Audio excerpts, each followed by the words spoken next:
बच्चों, आज हम पढ़ेंगे आपकी पाठ्य पुस्तक वसुंधरा का पाठ 4 जेब खर्च। जेब खर्च मतलब जानते हैं ना आप सब, जो हमें पॉकेट मनी मिलती है उसको कहते हैं जेब खर्च। चलिए शुरू करते हैं। 2 साल पहले ही नन्हे मेई की माँ ने एक कारखाने में काम पर जाना आरंभ किया था।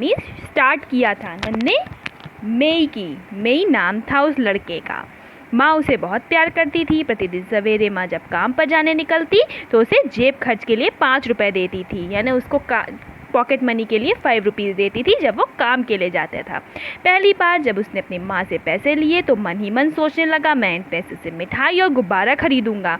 फिर सोचा, अरे इन्हें बेकार खर्च नहीं करूंगा, माँ कितनी मेहनत से कमाती है, अगर मैं इसे बचा कर रख लूँ तो बाद में काम आएंगे और इन्हें किसी स्थान पर छिपाना ठीक होगा।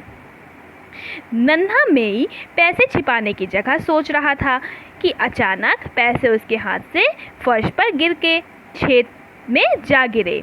उसने सोचा ये तो गड़बड़ हो गई। फिर उसने अपनी नन्ही उंगली छेद में डालकर पैसे निकालने का बहुत प्रयास किया, पर पैसे निकालने क्योंकि छेद बहुत छोटा था, पैसे नहीं निकल पाए।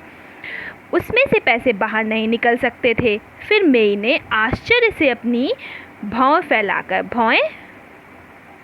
फैलाकर यानी आईब्रोज फैलाकर कहा, अरे ये तो पैसे जमा करने के लिए वास्तव में बहुत अच्छी जगह है, कोई देख भी नहीं सकता और ले जा भी नहीं सकता। ये तो सचमुच ही सुरक्षित स्थान है। उसे लगा वो जो गड्ढा है वहीं पे सारे पैसे सुरक्षित रहेंगे। बस फिर क्या था, उस दिन से नन्हा मेई रोज माँ से जेब खर्च लेता, फर्श के नीचे डाल देता। इस प्रकार पलक झपकते ही 2 वर्ष बीत गए। एक दिन मशीन में काम करते समय माँ का हाथ में चोट लग गई। चोट बहुत गहरी थी। मई की माँ काम पे नहीं जा पाई। उन्होंने 1 महीने घर पर आराम किया। अब नन्हे मेई को जेब खर्च मिलना बंद हो गया। कुछ दिन बाद माँ ने फिर से काम जाना शुरू किया।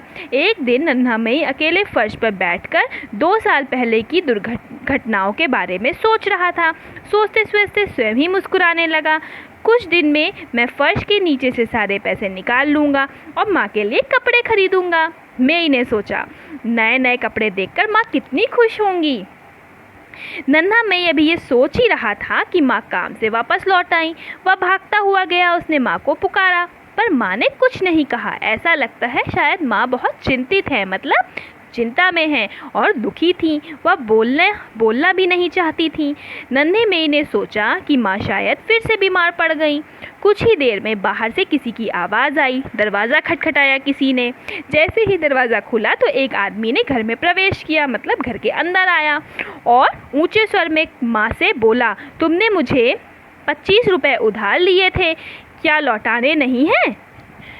किसने बोला? वो जो आदमी आया उसने बोला, तुमने मुझसे उधार लिए थे 25 रुपये, वो लौटाओ, क्या लौटाओगी नहीं? श्रीमान जी मुझे क्षमा कर दीजिए, मैं पिछले महीने काम पर नहीं जा पाई, परंतु अब मैंने काम पर जाना शुरू कर दिया है। अब मैं आपके रुपए शीघ्र ही लौटा दूंगी। माँ ने बोला, क्या आप कुछ दिन की प्रतीक्षा नहीं कर सकते? नन्हे मेई की माँ ने कहा। उस आदमी ने जैसे ही ये सुना तो गुस्से में लाल पीला हो गया। लाल पीला होना यानी बहुत ज़्यादा गुस्सा आ गया उसे और बोला, पिछले महीने भी तुमने यही कहा था, मैं पहले ही इतने दिन इंतज़ार कर लिया था, पर तुमने अभी तक रुपए नहीं लौटाए और यदि तुम आज मेरे रुपए नहीं लौटाओगी तो तुम्हें जेल में डलवा दूंगा।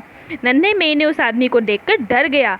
जब उसे ये मालूम हुआ कि एक बार जब माँ का हाथ मशीन में आ गया था तब उन्हें माँ ने उससे पैसे उधार लिए थे। तभी नन्हे मेई धीरे से माँ के पीछे आकर खड़ा हो गया और बोला, माँ मेरे पास पैसे हैं।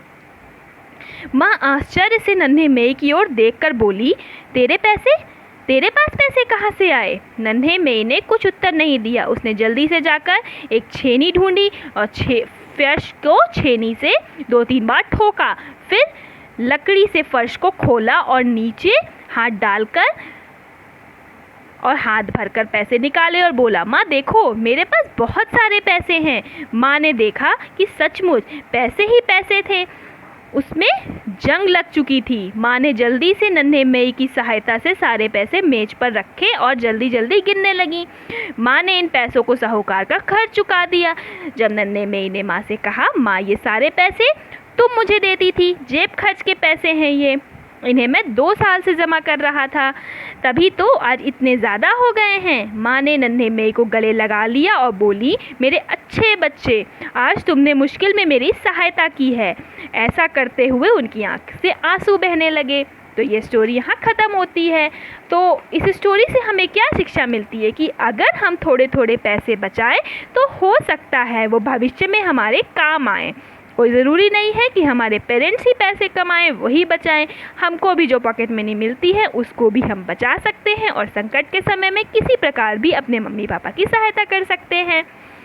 तो कोई ज़रूरी नहीं है कि जो हमें जेब खर्च के लिए पैसे मिले वो हम खर्च ही करें, उसे भी सोच समझ के लिए खर्च करें, क्योंकि अगर पैसे सुरक्षित रहेंगे और बचे रहेंगे तो हमारे कभी मुश्किल समय में काम आ सकते हैं।